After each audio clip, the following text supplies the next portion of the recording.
Salut les gars, comment ça va? Alors aujourd'hui on se retrouve pour la dernière vidéo de notre voyage au Japon. Et comme j'avais pu vous dire dans la vidéo d'avant, on est de retour à Tokyo pour finaliser un petit peu tout ce qu'on n'avait pas fait. Notamment ce qui se trouve derrière moi, vous voyez que les jambes. C'est un spot qui est très connu à Tokyo, mais laissez-moi vous montrer pourquoi. Comme vous pouvez voir, ils ont en fait reconstitué à la bonne échelle un des robots de l'animé du coup Gundam. C'est un spot qui est assez connu. Vous voyez, il y a quand même pas mal de monde pour venir le prendre en photo, etc. Et il y a aussi pas mal de monde en ce moment parce qu'en fait toutes les heures, je vais vous redire, je ferai une coupe dans la vidéo et je vous redirai précisément. Mais en fait, il y a un show. Donc je crois que le Gundam s'illumine, je crois qu'il bouge un tout petit peu, mais à reconfirmer. De toute façon là, dans moins de 5 minutes, le show va commencer. Donc je vais essayer de vous filmer une partie du show, comme ça vous verrez, vous ferez votre propre avis. Au final ça fait quand même 20 mètres de haut, donc ça fait vraiment un sacré morceau. Et le niveau de détail est juste fou quoi. Si vous vous approchez un petit peu, vous voyez tous les détails et tout. Alors moi j'avoue que j'ai toujours beaucoup aimé les mechas, je trouve ça très très cool, mais j'ai jamais vu Gundam. J'ai vu d'autres animes avec des mechas, mais jamais Gundam. Donc j'avoue que je connais pas 100% ce robot là. Je crois qu'il s'appelle le Unicorn, du fait qu'il a qu'une seule pointe sur le casque. Mais je ne saurais pas vous en dire beaucoup plus. Mais pour les fans, je pense que c'est un truc de psychopathe honnêtement. Et non, franchement c'est super stylé. Je vous redis exactement quand est-ce qu'il y a les horaires. Et ensuite je pense que je vous reprends pour vous montrer un petit peu le show, à quoi ça ressemble.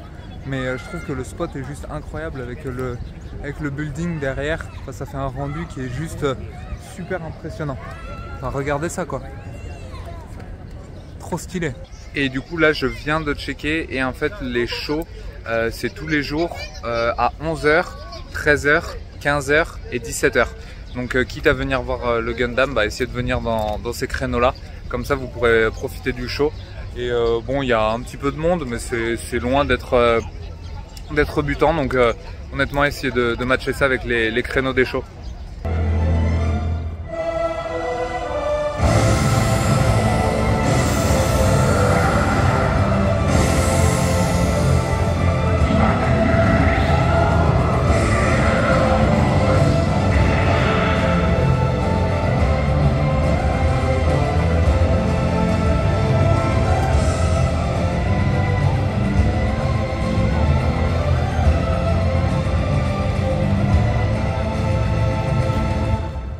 Vous avez dû voir, je viens de vous mettre un petit extrait. J'ai peut-être mis l'extrait en mute, histoire que la vidéo soit pas strikée direct.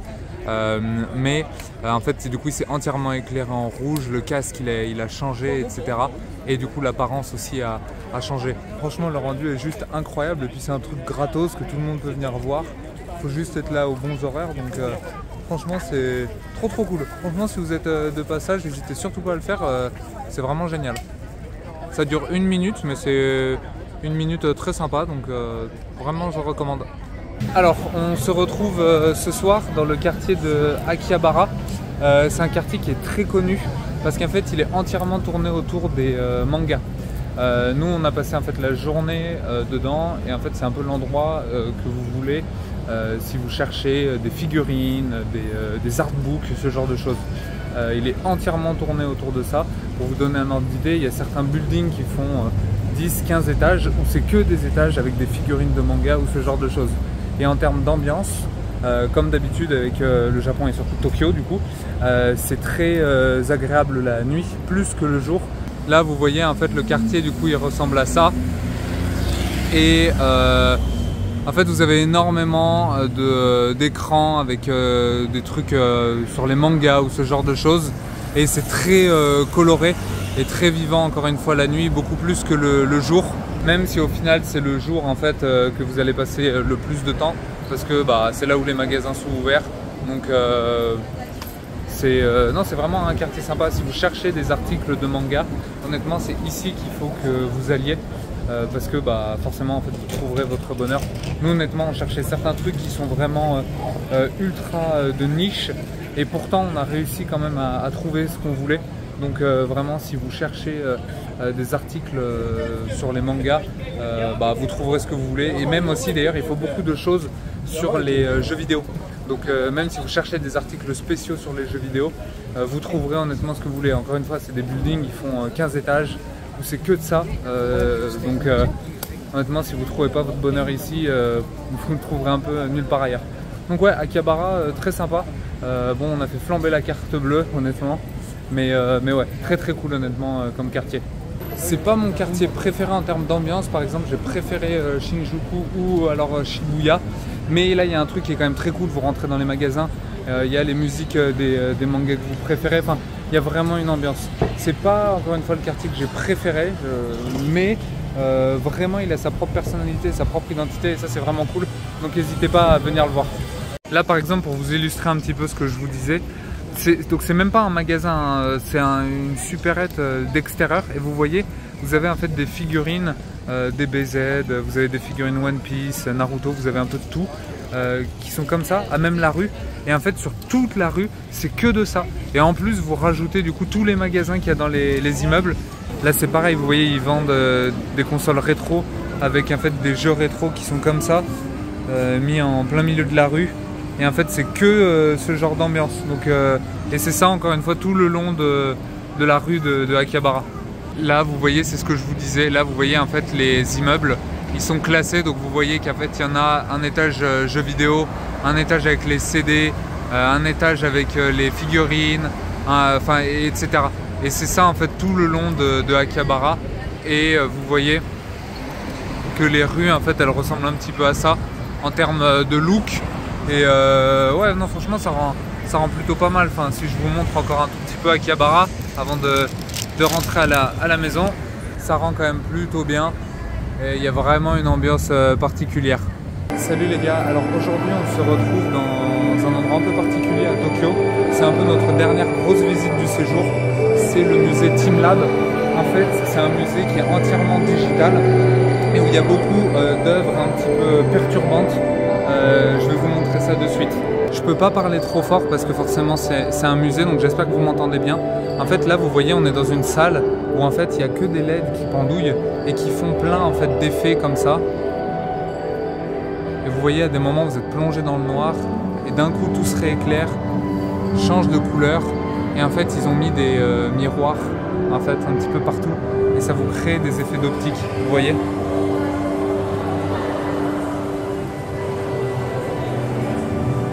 On vient de faire le tour du musée. Franchement c'était super impressionnant. Il y a des effets assez incroyables. Je vais essayer de vous filmer plusieurs salles qui pourront peut-être vous intéresser. Je vous montre ça de suite. Je commenterai pas trop parce que déjà de 1 ça sert à rien et de 2 j'ai pas envie de trop perturber la visite des gens. Donc je vous retrouve de suite dans les prochaines salles à venir. Et comme ça, je vous montre un petit peu plus les effets que vous pouvez avoir ici. Là, vous voyez dans cette pièce, en fait, c'est plein d'espaces où il y a des espèces de sphères qui avancent sur des espèces de petits toboggans. Je ne sais pas trop comment vous l'expliquer. Et ça donne un effet vraiment particulier de profondeur à la pièce. Ça fait vraiment un effet un peu comme si vous étiez dans les étoiles.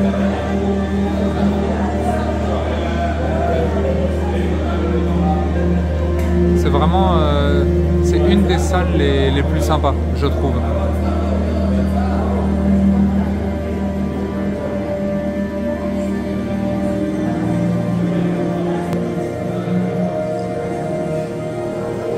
Là, vous voyez, ça fait vraiment un rendu très sympa et les couleurs changent assez souvent. C'est vraiment magnifique. Là, vous voyez dans cette pièce, ils ont essayé en fait de représenter comme si c'était une plaine. Et en fait, vous descendez, comme fait le monsieur, au milieu de l'œuvre, entre guillemets. Mais au fond, c'est un miroir. Et ça vous donne un énorme aspect de profondeur. Et vous avez l'impression que le champ, en fait, s'étend sur très long. Alors qu'en fait, pas du tout. La pièce est assez petite. Mais il y a vraiment cet aspect-là. Et du coup, qui est avec un dénivelé. Du coup, vous avez vraiment l'impression de vous balader dans le champ de fleurs. Là ils ont fait plus un effet bleu, mais la première fois qu'on est passé c'était vraiment des fleurs qui étaient affichées et ça faisait vraiment cet aspect que vous êtes dans un champ en train de vous balader en plein été. Enfin, c'était très, très particulier comme effet. Ça, vous voyez, c'est une des salles les plus connues de Teamlab. Elle, pour le coup, elle est vraiment immense. Et en fait, vous avez une sorte de petite colline qui a été faite. Et c'est assez rigolo, ça fait comme s'il y avait une cascade. Et du coup, il y a des personnes qui peuvent glisser sur le côté un peu comme un toboggan. Le seul défaut de cette pièce, c'est que de temps en temps, il y a quand même pas mal de monde. Et du coup, ça casse un petit peu cet effet où vous vous sentez un peu tout seul. Mais sinon, en termes de beauté pure, c'est quand même très très joli, honnêtement.